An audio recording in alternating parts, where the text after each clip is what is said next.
सीताराम चरित अति पावन, मधुर सरस अरु अति मन भावन।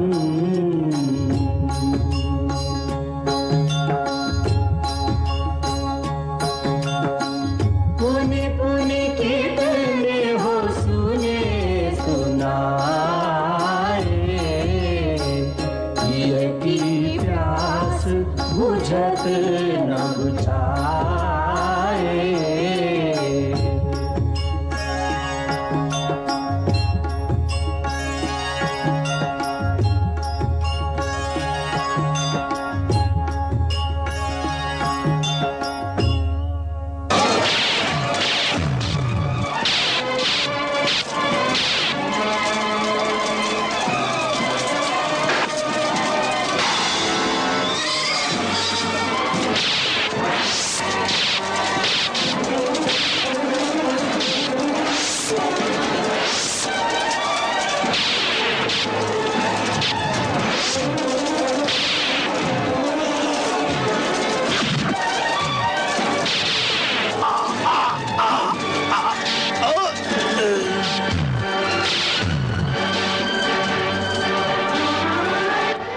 जय श्री राम। प्रभु, महावीर बजरंग बली ने रावण के शक्तिशाली पुत्र त्रिशरा को उसी की तेजधार तलवार से यमधाम पहुंचा दिया। मायावी अतिकाय और लक्ष्मण का घोर युद्ध हो रहा है भगवान।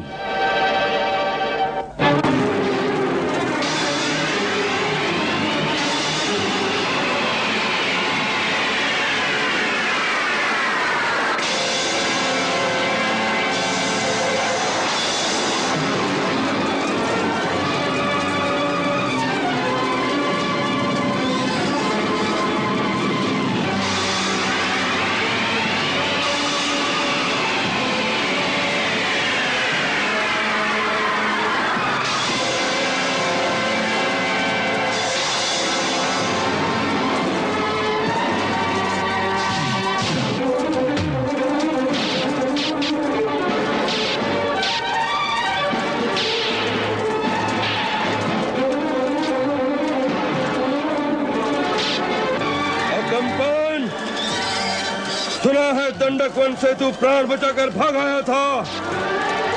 उस समय श्री राम प्रभु दयालु थे, परंतु आज तू सुग्रीव के हाथों नहीं बच सकता। हर हर महादेव।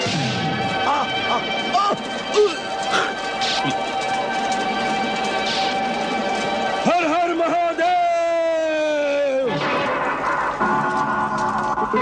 प्रभु, महाराज सुग्रीव ने लंका के सेनापति अकंपन को गदा के एक ही प्रहार से रणभूमि में सदा के लिए सुला दिया।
प्रभु, युवराज अंगद ने निकुंभ का वध कर दिया है।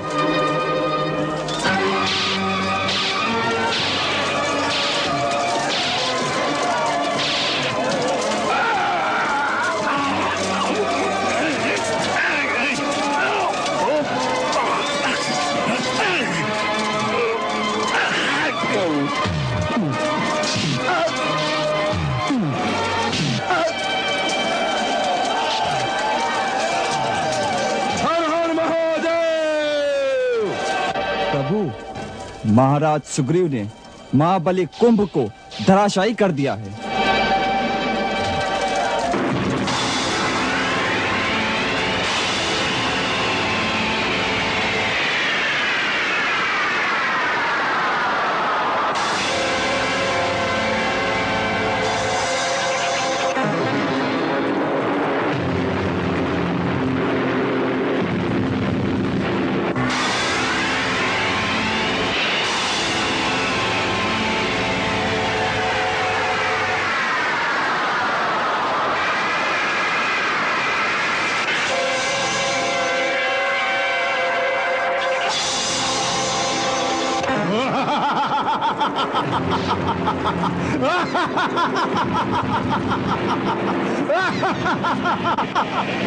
राजकुमार लक्ष्मण, शत्रु रथ पर है, आप पैदल हैं। ये बराबरी का युद्ध नहीं। आप मेरे कंधे पर बैठकर युद्ध करें। नहीं हनुमान जी, लक्ष्मण के लिए ये सारी पृथ्वी एक रथ के समान है। आप चिंता न करें।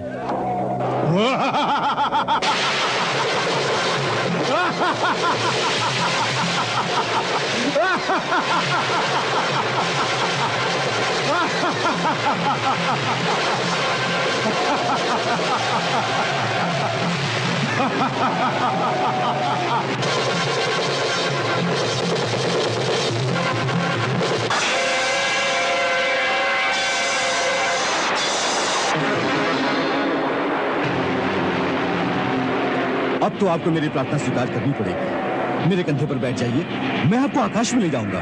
हनुमान जी, विलंब न करो भैया, ये मायावी है, अवसर से लाभ उठा लेगा। निसंकोच मेरे कंधे पर बैठकर इस मायावी से युद्ध करो। अति कीनी अति कायने उड़ पहुंचो आसमान, तब लक्ष्मण को गगन में ले गए श्री हनुमान।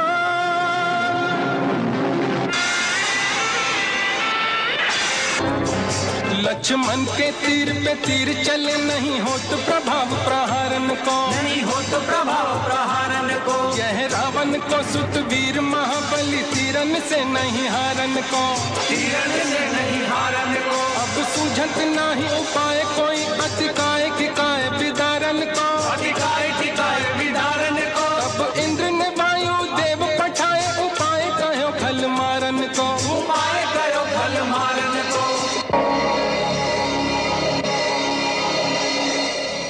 लक्ष्मण बेटे, हनुमान बेटा, प्रणाम पिताजी, दीर्घजीवी भव।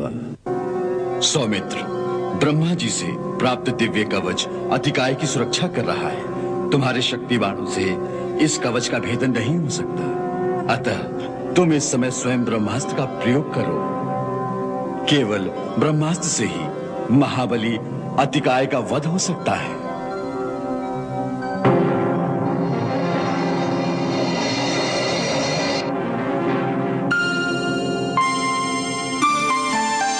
ब्रह्मास्त्र किया संधान,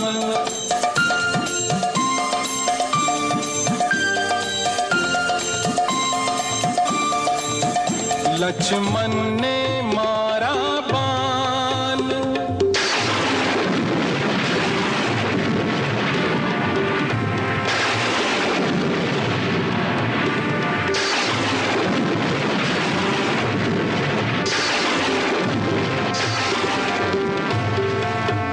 रथ सहित धरा पर आए गिरा,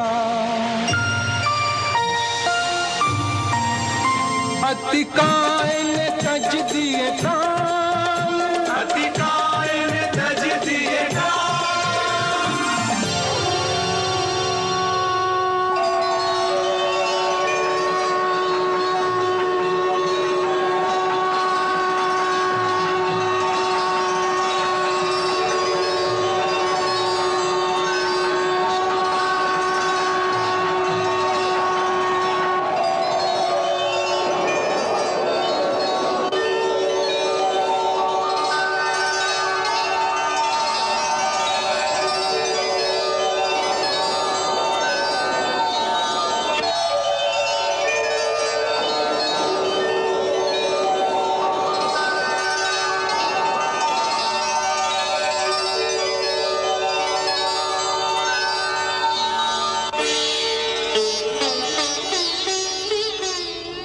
दीर्घजीवी हो, यशस्वी हो। महाराज विभीषण, आप वृथा ही चिंता कर रहे थे। आपने मेरे लक्ष्मण का शौर्य और पराक्रम देखा? भैया, इसमें मेरा कुछ भी नहीं, यह आपके आशीर्वाद का प्रताप है। आप ये जानते हैं, फिर भी मेरा उत्साह बढ़ाने के लिए आप मेरी प्रशंसा कर रहे हैं। नहीं लक्ष्मण भैया, अतिकाय का वध करना इतना सहल नहीं था। यह कार्य तुम जैसे यति और पराक्रमी के द्वारा ही संभव हो सकता था, परंतु आगे चलकर और भी कठिन परीक्षा का समय आएगा। हम कड़ी से कड़ी परीक्षा से नहीं डरते विभीषण जी। आज युद्ध भूमि में रावण के 4 पुत्र और बड़े बड़े महाबली सेना नायकों के शव धूल में पड़े हैं। आज रावण के पास मेघनाथ के सिवा कोई शक्तिशाली योद्धा नहीं रहा। इससे भी आप भैया की शक्ति का अनुमान नहीं लगा सकते? होता है, पूरा अनुमान होता है।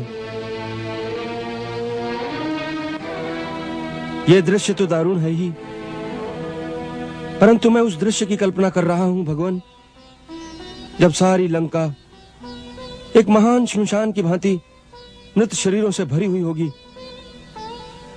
और उन पर रोने वाला भी कोई नहीं होगा। प्रभु, युद्ध का परिणाम कितना भयानक होता है। लड़ने वालों के साथ उनकी संस्कृतियों का भी विनाश हो जाता है।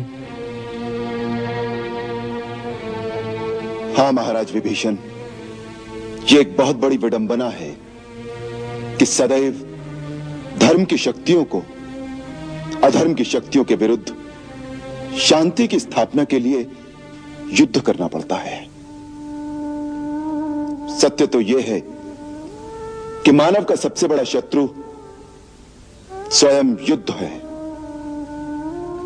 मानव संस्कृति की पूर्ण विजय तब होगी जब संसार में सत्य और न्याय की विजय के लिए मानव को युद्ध की आवश्यकता ही नहीं होगी। विधवा हुई सुहागिने और अनाथ संतान, कौन कहे इसको नगर, यह तो है शमशान।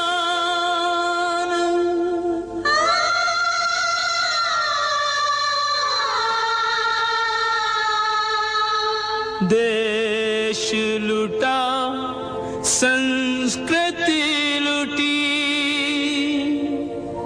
मिटे जाति परिवार, उन सब का आहत हृदय रो रो करे पुकार।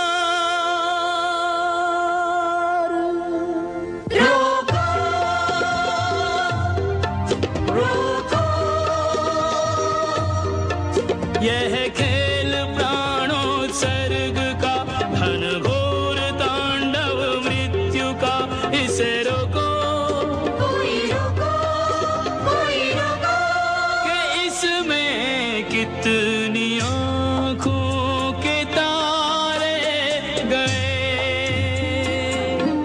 कितने प्राणों के प्यारे गए। व्यक्तिगत शत्रुता के लिए कितने निर्दोष मारे गए,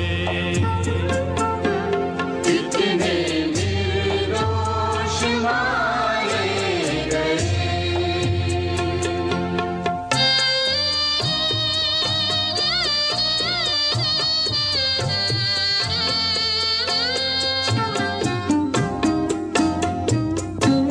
सर कहीं धड़ कहीं जा गिरे, मिट गई जिनकी पहचान तक,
तक युद्ध है, यह युद्ध नीति विरुद्ध है।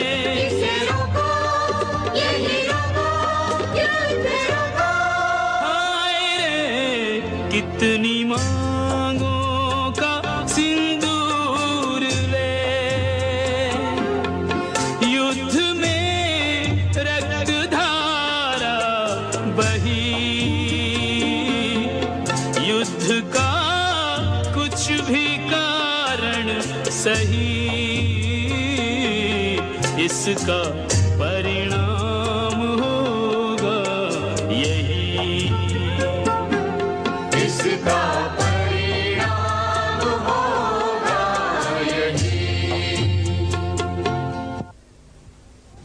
मैं लुट गई, मेरे जीवन भर की पूंजी लुट गई। तो सुनो, मुझे छोड़ दो रही हो मालिनी। मुझे छोड़ दो, मुझे राजा से न्याय मांगने दो, मुझे राजा से न्याय मांगने दो महारानी मंदोदरी। लंकानाथ स्वामी, मेरा पुत्र मेरा अतिका है, मुझे लौटा दो। मेरी ममता की गोद सूनी न करो, मैं राजा के दरबार में न्याय मांगने आई हूँ, अपना पुत्र मांगने आई हूँ। एक माँ अपनी उजड़ी ममता का पल्लू पसार कर तुम्हारे दरबार में पुकार करने आई है। मेरे जीने का एकमात्र सहारा मेरा अतिका है, मुझे लौटा दो मेरी आंखों की ज्योति, मेरी ममता का मोती, मेरा अतिका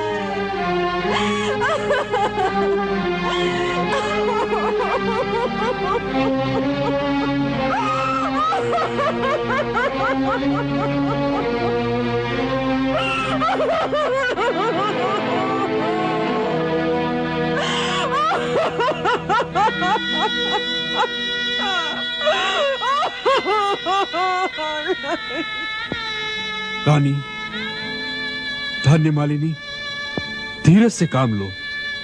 अतिकाय हमारा भी पुत्र था। आप यदि ऐसा समझते तो उसे अपनी काम वासना की वेदी पर बलि न चढ़ा देते। मालिनी! हाँ महाराज, अपनी वासना के मद में शायद आपको इतना भी भान नहीं रहा कि एक एक करके आपने अपने समस्त पुत्रों की आहुति दे दी, अपनी सम्रानियों की कोख सूनी कर दी, इसलिए कि आपको सीता मिल जाए। आपका नाम इतिहास में सुनहरे अक्षरों में लिखा जाएगा कि हुआ था एक त्रिलोक विजय परम प्रतापी असुराधिपति रावण, जिसने अपनी परनारी लोलुपता, अपनी प्रेम पिपासा की ज्वाला में अक्षय कुमार जैसे नौनिहार, प्रहस जैसे आज्ञाकारी पुत्र, देवांतक, नरांतक जैसे लाल और मेरे अतिका जैसे अतुलित बलशाली सपूत की आहुति चढ़ा दी। मालिनी! मैं पूछती हूँ कि जिस सीता की लालसा में ये सब कुछ कर रहे हैं, अब यदि वो सीता आपको मिल भी जाए तो क्या? हमारे पुत्रों के मृत शरीर पर पग धरती यदि वो राजमहलों में प्रवेश करेगी तो कौन उसका आदर करेगा? और आप भी अपनी प्रजा को क्या मुंह दिखाएंगे महाराज? अपने भाइयों, अपने पुत्रों, अपने कुल के समस्त योद्धाओं के घातक कहलाएंगे आप। धन्य मालिनी! महारानी मंदोदरी, धन्य मालिनी को ले जाओ यहाँ से। हाँ, हाँ, हाँ महारानी मंदोदरी, चलो चलो चले यहाँ से। अभी लंका के राजभवन पूरी तरह शमशान नहीं हुए हैं। एक दीपक अभी टिमटिमा रहा है। लंकेश के महलों के दीवे में बाती जगाने वाला एक कुल दीपक तो अभी बाकी है महारानी मंदोदरी। पुलिस कुल को पानी देने वाला तुम्हारा पुत्र मेघनाथ तो अभी तक जीवित है महारानी मंदोदरी। परम प्रतापी महाराज रावण, आपका ये महायज्ञ मेघनाथ की बलि चढ़ाए बिना कैसे पूरा होगा? असंभव, असंभव। मेघनाथ की बलि दे सके ऐसा वीर संसार में जन्मा नहीं है मातेश्वरी। इस धरती पर धरती के तले पाताल में अथवा धरती के ऊपर अंबर में स्थापित देवलोक में भी ऐसा बलशाली एक भी नहीं है माता।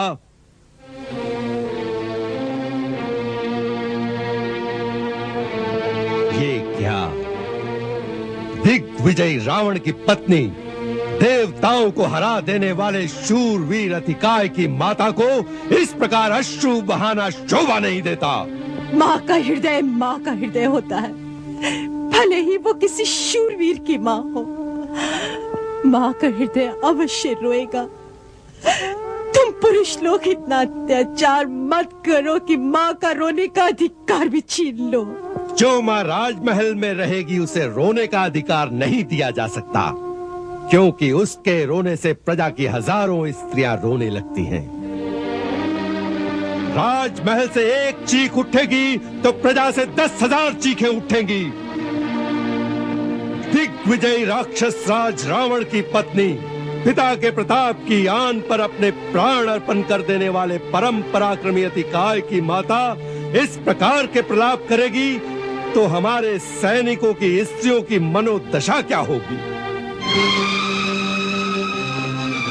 लंका की महारानी, राजरानी, राजमाता, आपकी आंखों से टपकते आंसू पूरे राज्य में उथल पुथल मचा देंगे। राजमहल का क्रंदन सारे देश में हाहाकार मचा देगा। ये बात याद रखो माता, राज परिवार का एक बहुत बड़ा उत्तरदायित्व होता है। लोग हमें हंसता देखते हैं तो हंसते हैं और हमें रोता देखते हैं तो रोते हैं। इसीलिए राजा को अपने दुख अपने सीने में ही दबाकर सदा हंसते रहना पड़ता है। राजा कभी दुखी नहीं हो सकता। इसलिए आप दोनों राजमहल में जाएं और अपने अश्रु पोंछ लें।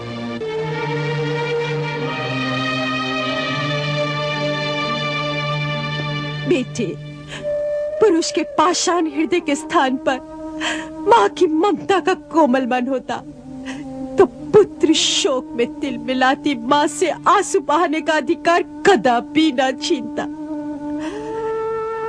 याद रख, यही आंसू तुम्हारी माता की आंखों में भी होंगे।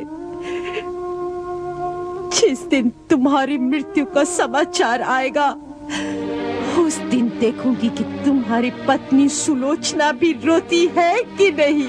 यदि वो रोएगी तो वो भी हमें पसंद नहीं होगा, परंतु माता, ये समय रोने धोने का नहीं है। इससे महाराज को बहुत अशांति पहुंचती है। इस समय सारे परिवार का, सारी सेना का एक ही कर्तव्य है कि महाराज के मनोबल को निर्बल न होने दें। युद्ध आरंभ हो चुका है। अब ये किसी व्यक्ति का प्रश्न नहीं रहा, राक्षस जाति का गौरव और इस देश के मान अपमान का प्रश्न हो गया है। युद्ध क्यों हुआ, दोष किसका था, ये सोचने का समय निकल गया है। अब केवल एक ही लक्ष्य है, युद्ध में विजय। उचित और अनुचित का निर्णय सदा हार और जीत से होता है। सर्वदा विजय ही सच्चा कहलाता है। मातेश्वरी, छोटी माँ को साथ ले जाओ और उन्हें समझाओ कि आज महाराज के साथ देने का समय है, उन्हें अशांत करने का नहीं। माता, मेघनाद वचन देता है, काका कुंभकर्ण, भैया अक्षय कुमार, भैया अतिकाय, प्रहस्त, देवांतक, नरांतक अपने एक एक भाई के बदले उनके हजार हजार योद्धाओं को मारकर हृदय की धधकती प्रतिशोध की ज्वाला ठंडी करेगा। आंसू पोंछ दो मां। इंद्रजीत को रघुवंशियों पर विजय प्राप्त करने का आशीर्वाद दो।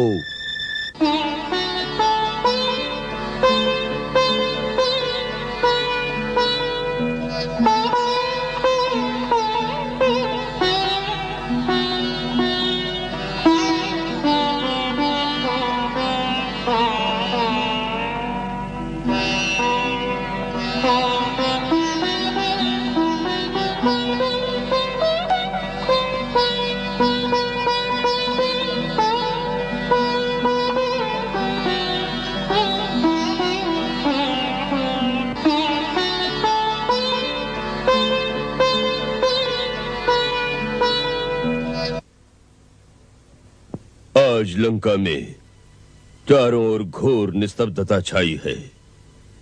ऐसा जान पड़ता है जैसे किसी भी घर में चूल्हा तक नहीं जला, कहीं से भी धुआं उठता हुआ नहीं दिखाई दे रहा है। जिस नगर के 4 महाबली परम पराक्रमी राजपुत्र एक साथ अकाल मृत्यु के मुख में समा गए हों, वहां और क्या होगा? युद्ध की विभीषिका का यही दारुण परिणाम होता है। तो क्या लंकेश हथियार डालकर युद्ध विराम की घोषणा करने के लिए तैयार हो रहे हैं? लंकेश की गतिविधि की सूचना का साधन तो विभीषण जी के गुप्तचर ही हैं। विभीषण जी ही बता सकते हैं कि लंकेश का अगला कदम क्या है। अनल को गुप्त रूप से अंदर अवश्य भेजा है। अतिकाय की माता पुत्र शोक में विक्षिप्त सी हो रही है। इसके अतिरिक्त और कोई समाचार नहीं।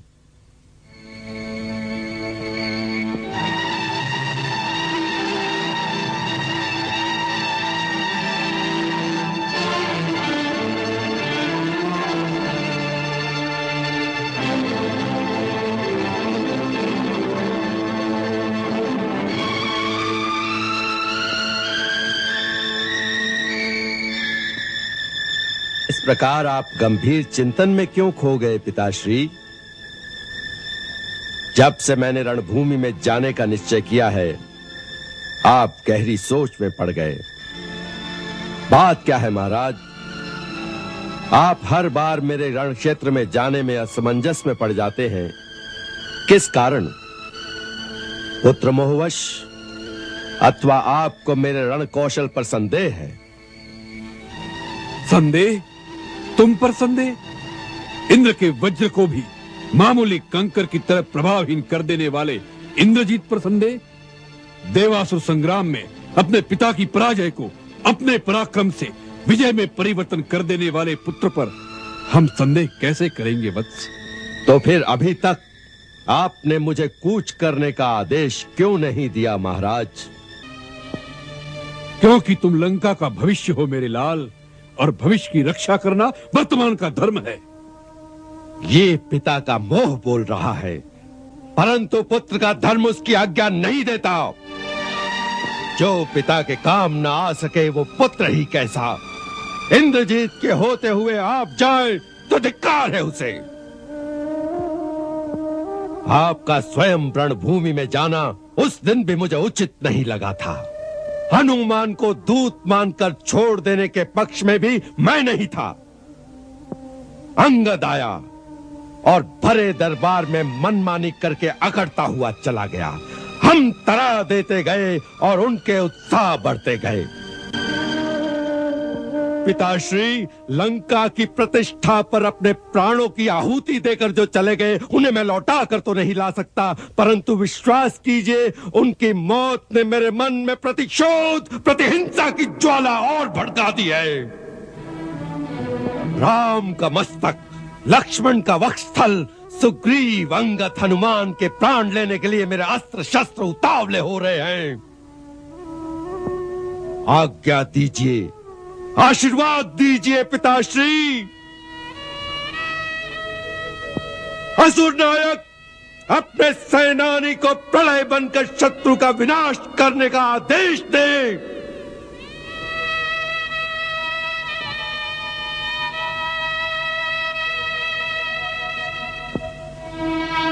आप क्या सोच रहे हैं? हम सोच रहे हैं इंद्रजीत कि पाताल में भैया अहिरावण ने हमें आश्वासन दिया था कि जब भी आवश्यकता होगी वह हमारी सहायता के लिए आएंगे। वह माया रचने में हम लोगों से भी आगे है। उन्हें क्यों न बुला लिया जाए?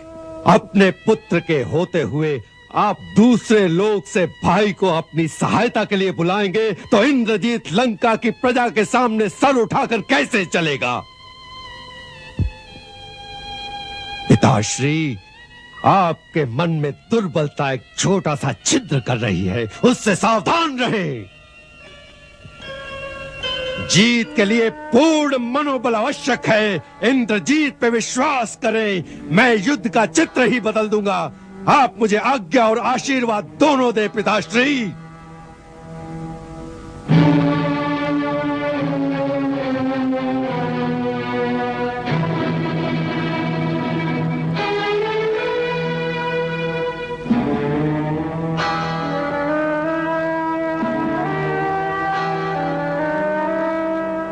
जाओ तात, विजय पताका फहराते हुए लौट कर आओ। यही होगा, यही होना निश्चित है महाराज। आज सूर्य से पहले उन सूर्यवंशियों का सूर्यास्त करके मेघनाथ गगन में गरजते मेघों के समान अखिल ब्रह्मांड में अपना जयनाद गुंजाता हुआ लौटेगा। अगर आज मेघनाथ के जयनाद की घोर गर्जना दशों दिशाओं में नहीं गूंजी तो वह शस्त्र उठाना छोड़ देगा और लंका के सागर में जल समाधि ले लेगा। नहीं नहीं, तुम अवश्य विजयी होकर अपने पिता का मस्तक ऊंचा करके लौटोगे। यह विश्वास विद्युत बनकर कौंध रहा है हमारे मन में। जाओ इंद्रजीत, आज नई विजय का कीर्तिमान स्थापित करके लौटो। विजयी भव।